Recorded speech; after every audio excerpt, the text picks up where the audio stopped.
Hi hello ನಮಸ್ಕಾರ ಬೆಂಗಳೂರು, ನಾನು ನಿಮ್ಮ Vijay. Welcome back to my YouTube channel. RCB win ಆಗಿ ಆಲ್ಮೋಸ್ಟ್ ಇವಾಗ 1 ಇಯರ್ ಆಗ್ತಾ ಬಂತು. ಮತ್ತೆ IPL ಸ್ಟಾರ್ಟ್ ಆಗ್ತಿದೆ.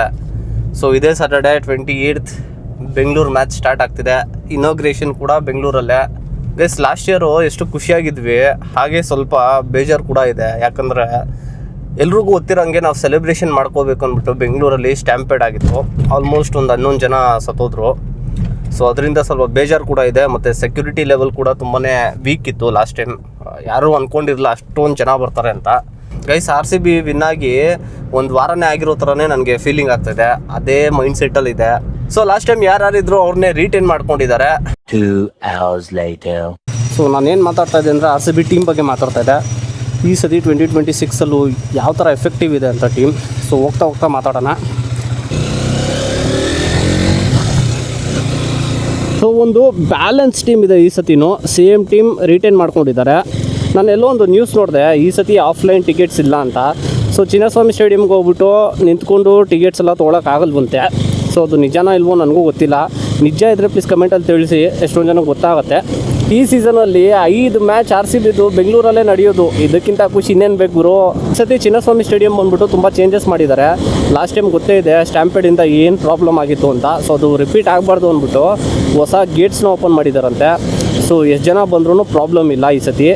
ಎಮರ್ಜೆನ್ಸಿ ಇದ್ದಾಗ ಎಮರ್ಜೆನ್ಸಿ ಗೇಟ್ಸೇ ಬೇರೆ ಇದೆ, ಡೈರೆಕ್ಟ್ ಎಂಟ್ರಿ ಮತ್ತು ಎಕ್ಸಿಟ್ ಇದೆ ಅಂತೆ. ಅದೊಂದು ತುಂಬಾ ಒಳ್ಳೆ ಕೆಲಸ ಮಾಡಿದ್ದಾರೆ ಈ ಸತಿ. ತುಂಬಾ ಒಂದು ಪ್ರಿಕಾಷನ್ಸ್ ಮತ್ತು ಸೆಕ್ಯೂರಿಟಿ ಎಲ್ಲನೂ ಕೊಟ್ಟಿದ್ದಾರೆ. ನಾನು ಸ್ಟೇಡಿಯಮ್ಗೇನು ಹೋಗ್ತಾ ಇಲ್ಲ. ಸೊ ಆ ಥರ ಏನಾದರೂ ಚಾನ್ಸ್ ಬಂದರೆ ಹೋಗ್ತೀನಿ. ಪ್ರಾಬ್ಲಮ್ ಏನಂದರೆ ತುಂಬಾ ಕಾಸ್ಟ್ ಇದೆ. ಸ್ಟೇಡಿಯಮ್ಗೆ ಹೋಗ್ಬಿಟ್ಟು ಮ್ಯಾಚ್ ನೋಡೋದು ಸುಮ್ಮನೆ ಈಸಿ ಅಲ್ಲ. ನಮ್ಮ KCA ಮತ್ತು BMRCL 2 ಟೈಅಪ್ ಆಗ್ತಿದೆ. ಸೊ ಆನ್ಲೈನಲ್ಲಿ ಟಿಕೆಟ್ಸ್ ತೊಗೊಳ್ಳೋರಿಗೆ ಸ್ಕ್ಯಾನರೇ ಇರುತ್ತೆ. ಡೈರೆಕ್ಟ್ ಜಸ್ಟ್ ಸ್ಕ್ಯಾನ್ ಮಾಡಿಬಿಟ್ಟು ಮೆಟ್ರೋಲ್ಲೇ ಹೋಗ್ಬೋದು. ಸೊ ಯಾವುದೇ ರೀತಿಯಾಗಿ ಪ್ರಾಬ್ಲಮ್ಸ್ ಇರೋಲ್ಲ. ಮತ್ತು ಇನ್ನೊಂದು ಏನಪ್ಪ ಅಂದರೆ, ಮೆಟ್ರೋ ಬಂದ್ಬಿಟ್ಟು ಮ್ಯಾಚ್ ಇರೋ ದಿನ 1 AM ಅಂದರೆ ರಾತ್ರಿ 1 ಗಂಟೆ ತನಕನೂ ಓಪನ್ ಇರುತ್ತಂತೆ. ಇದು ಸ್ಪೆಷಲಿ ತುಂಬಾ ಯೂಸ್ಫುಲ್. ಯಾಕಂದರೆ 10-10:30 ಕ್ಲೋಸ್ ಆಗುತ್ತೆ. ಮ್ಯಾಕ್ಸಿಮಮ್ ಅಂದರೆ ಒಂದು 11 ಗಂಟೆ ಕ್ಲೋಸ್ ಆಗೋದು. ಇವಾಗ 1 ಗಂಟೆ ತನಕ ಎಕ್ಸ್ಟೆಂಡ್ ಮಾಡಿರೋದ್ರಿಂದ ಜನರಿಗೆ ಓಡಾಡೋಕ್ಕೆ ಸ್ವಲ್ಪ ಈಸಿ ಆಗುತ್ತೆ. ಇದು ಸ್ಪೆಷಲಿ ಜಸ್ಟ್ ಮ್ಯಾಚ್ ಇರೋ ದಿನ ಮಾತ್ರ. ಫಸ್ಟ್ ಮ್ಯಾಚ್ ನಡೆಯುತ್ತಲ್ಲ, ಈಕ್ವಲ್ ಟು ಫೈನಲ್ ಮ್ಯಾಚ್ ಅಂದ್ಕೊಳ್ಳಿ. ನಿಮಗೆ ಗೊತ್ತಿದೆ ಹೈದ್ರಾಬಾದ್ ಟೀಮ್ ಹೇಗೆ ಸ್ಟ್ರಾಂಗ್ ಇದೆ ಅಂತ. ಅಭಿಷೇಕ್ ಶರ್ಮಾ ತಿಕ್ಲ ಆದರೆ ಹೆಂಗೆ ಹೊಡೆದಾಗ್ತಾನೋ ಗೊತ್ತಿಲ್ಲ. ಸೊ ನಮ್ಮ ಕಡೆಯೂ ಏನು ಸುಮ್ಮನೆ ಅಲ್ಲ, ನಮ್ಮ ಕಡೆಯೂ ಹೆವಿ ಸ್ಟ್ರಾಂಗ್ ಇದೆ. ಸೊ ತಲೆ ಕೆಡಿಸ್ಕೊಳ್ಳೋ ಪ್ರಾಬ್ಲಮೇ ಇಲ್ಲ. ನಮ್ಮ RCB ಬ್ಯಾಟಿಂಗ್ ಕಡೆ ಬರೋದಾದರೆ ನಮ್ಮ ಕಿಂಗ್ ವಿರಾಟ್ ಕೊಹ್ಲಿ ಮತ್ತು Phil Salt aggressive batsman. Start ಮಾಡಿದ್ರು ಅಂದರೆ ಬರೀ 5 ಓವರ್ಗೆ 100 ರನ್ಸ್ ಬೇಕಾದರೂ ಬಂದ್ಬಿಡುತ್ತೆ. ಆ ಥರ ಒಂದು ಓಪನಿಂಗ್ ಸ್ಟ್ಯಾಂಡಪ್ ಕೊಡ್ತಾರೆ. ಜಿತೇಶ್ ಶರ್ಮಾ ಇದ್ದಾರೆ. ಲಾಸ್ಟ್ ಟೈಮ್ ನೀವು ನೋಡಿರ್ಬೋದು, ಜಿತೇಶ್ ಶರ್ಮಾ ವಿನ್ ಮಾಡಿಸಿದ್ದು. ನಿಮ್ಮ ಗ್ಯಾಪ್ನ ಇದೆಯೋ ಇಲ್ವೋ ಗೊತ್ತಿಲ್ಲ. ರಿವರ್ಸ್ ಸ್ವೀಪ್ ಹೊಡಿಯೋಕೆ ಹೋಗ್ಬಿಟ್ಟು ಔಟ್ ಆಗಿದ್ರು. ಬಟ್ ನೋ ಬಾಲ್ ಆಗಿತ್ತು. ಯಾವ ಟೀಮ್ ಆಪೋಸಿಷನ್ ಇತ್ತು ಅಂದರೆ ರಿಷಬ್ ಪಂತ್ ಅವ್ರದ್ದು ಯಾವ ಟೀಮ್ ಮರ್ತೋಗಿದೆ ನನಗೆ. ಕಮೆಂಟಲ್ಲಿ ತಿಳಿಸಿ ಯಾವ ಟೀಮ್ ಅಂತ. ಆ ಒಂದೇ ಒಂದು ನೋ ಬಾಲಿಂದ ಜಿತೇಶ್ ಶರ್ಮಾ ಅವರು ಮಗ್ಗ ಹೊಡೆದು ವಿನ್ ಮಾಡಿಸ್ಬಿಟ್ರು RCBಗೆ. ಒಬ್ರಿಗೂ ಗೂಸ್ ಬಂಪ್ಸ್ ಅವತ್ತು. ಇವತ್ತು ಅಷ್ಟೇ ಆ ಮ್ಯಾಚ್ ಏನಾದ್ರು ನೋಡ್ತಾ ಇದ್ರೆ ಹೆಂಗಿರೋದು ಗೊತ್ತಾ. ಕೆಲವರು ಅಂತೂ ಬ್ಯಾಕ್ಗ್ರೌಂಡ್ ಮ್ಯೂಸಿಕ್ ಹಾಕ್ಬಿಟ್ಟು ಹಾಕ್ತಾರಲ್ಲ, ಸಲಾರ್ದು ಹಾಕ್ತಾರೆ, ಇಲ್ಲಾಂದರೆ ನಮ್ಮ KGF ಹಾಕ್ತಾರೆ. ಅಲ್ಟಿಮೇಟ್ ಗುರು. 100 ಸತಿ ನೋಡ್ಬೋದು, ರಿಪೀಟ್ ಮಾಡಿ ನೋಡ್ಬೋದು. ಜಿತೇಶ್ ಶರ್ಮಾ ಹೊಡೆದಿದ್ದು ಒಂದೊಂದು ಶಾಟ್ಸು ಏನು ಹೇಳೋಣ ಅಂತೀರಾ. ಇವಾಗಲೂ ನನಗೆ ಗೂಸ್ ಬಂಪ್ಸ್ ಬರ್ತಾಯಿದೆ. ಇಂಗ್ಲೆಂಡ್ ಟೀಮಲ್ಲಿ ಒಬ್ಬ ಇದ್ದಾನಲ್ಲ ಗುರು, ಬೆಥೆಲ್ಲೋ ಏನೋ ಅವನ ಹೆಸರು ಇದೆ ಅಲ್ಲ, ಅವನು ಅಷ್ಟೇ ಅಗ್ರೆಸಿವ್ ಬ್ಯಾಟ್ಸ್ಮನ್. ಆಲ್ರೌಂಡಿಗೆ ಬರೋದಾದರೆ ನಮ್ಮ ಕೃಣಾಲ್ ಪಾಂಡ್ಯ ಅವರು ಇದ್ದಾರೆ. ಬಾಲಿಂಗು ಚೆನ್ನಾಗಿ ಮಾಡ್ತಾರೆ, ಬ್ಯಾಟಿಂಗು ಚೆನ್ನಾಗಿ ಆಡ್ತಾರೆ. ಒಂದು ಬ್ಯಾಲೆನ್ಸ್ಡ್ ಆಗಿದೆ. ಬಾಲಿಂಗ್ ಸೈಡ್ ನೋಡೋದಾದರೆ Hazlewood opening. So heavy fast ಇರುತ್ತೆ ಮತ್ತು ಅವ್ರ ಪ್ರತಿಯೊಂದು ಬಾಲೂ ತುಂಬಾ ಬೌನ್ಸ್ ಆಗುತ್ತೆ. ಸ್ವಲ್ಪ ಕಷ್ಟ ಆಗುತ್ತೆ ಬ್ಯಾಟ್ಸ್ಮನ್ಗೆ. ಇವರೊಬ್ಬರು ತುಂಬಾ ಎಫೆಕ್ಟಿವು. ಮತ್ತು ಸೆಕೆಂಡು SJL ಅವ್ರು ಇದ್ದಾರೆ. ಮತ್ತು ಇನ್ಯಾರಿದ್ದಾರೆ ಗುರು, ನಮಗೆ ಮರ್ತೋಗಿತ್ತು ಇನ್ಯಾರ್ಯಾರು ಇದ್ದಾರೆ ಅಂತ. ಕಮೆಂಟಲ್ಲಿ ತಿಳಿಸಿ. ಲಾಸ್ಟ್ ಸೀಸನಲ್ಲಿ ಎಲ್ಲರೂ ಹೇಗೆ ಫಾರ್ಮಲ್ಲಿದ್ದರು ಆ ಥರನೇ ಈ ಸತಿನೂ ಫಾರ್ಮಲ್ಲಿದ್ದಾರೆ. ಹೋಪ್ ಯಾರೂ ಇಂಜೂರ್ಡ್ ಆಗಲ್ಲ ಅಂತ. ನನ್ನ ಫ್ರೆಂಡ್ ನೆನೆ ಫೋನ್ ಮಾಡಿದ, ಮ್ಯಾಚ್ ದಿನ ಏನೋ ಪ್ಲ್ಯಾನ್ಸ್ ಇಟ್ಕೋಬೇಡ, ಮನೆಗೆ ಬಾ ಅಂತ. ಬಟ್ ನಾನೊಂದೇ ಮನೆಗೆ ಬೇಡ, ಎಲ್ಲಾದರೂ ಆಚೆ ಹೋಗೋಣ, ಸಖತ್ ವೈಬ್ ಇರುತ್ತೆ. ಯಾಕಂದರೆ ನೆಕ್ಸ್ಟ್ ಡೇ ಸಂಡೇ.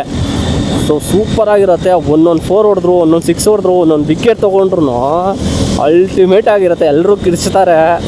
ಒಂಥರ ವೈಬೇ ಡಿಫ್ರೆಂಟ್ ಲೆವೆಲಲ್ಲಿರುತ್ತೆ. ಸೊ ಒಂದು ಕಡೆ ಯಾವುದಾದ್ರು ಪ್ಲೇಸಿಗೆ ಹೋಗೋಣ ಅಂದ್ಬಿಟ್ಟು ಹೇಳಿದ್ದೀನಿ. ಇನ್ನೂ ಯಾವ ಪ್ಲೇಸ್ ಅಂತ ಡಿಸೈಡ್ ಆಗಿಲ್ಲ. ನಿಮಗೂ ಇದೇ ಥರ ಏನಾದರೂ ಪ್ಲ್ಯಾನ್ಸ್ ಇತ್ತು ಅಂದರೆ ಪ್ಲೀಸ್ ಕಮೆಂಟ್ ಮಾಡಿ ತಿಳಿಸಿ. ನೀವು ಯಾವ ಪ್ಲೇಸಿಗೆ ಹೋಗ್ತಾ ಇದ್ದೀರಾ, ಇಲ್ಲ ನಿಮ್ಮ ಕಸಿನ್ ಮನೆಗೆ ಹೋಗ್ತಾ ಇದ್ದೀರಾ, ಫ್ರೆಂಡ್ಸ್ ಮನೆಗೆ ಹೋಗ್ತಾ ಇದ್ದೀರಾ, ಫ್ಯಾಮಿಲಿ ಜೊತೆ ನೋಡ್ತೀರಾ, ಇಲ್ಲ ಸ್ಟೇಡಿಯಮ್ಗೆ ಹೋಗ್ತಾ ಇದ್ದೀರಾ, ಕಮೆಂಟಲ್ಲಿ ತಿಳಿಸಿ ಗೈಸ್. ಲಾಸ್ಟ್ ಟೈಮ್ ಗೊತ್ತೇ ಇದೆ ರಾಯ್ಡು ಅವರು ಹೆಂಗೆ ನಮ್ಮ RCB ಟೀಮ್ ಮೇಲೆ ನೆಗೆಟಿವ್ ಆಗಿ ಮಾತಾಡಿದ್ರು ಅಂತ.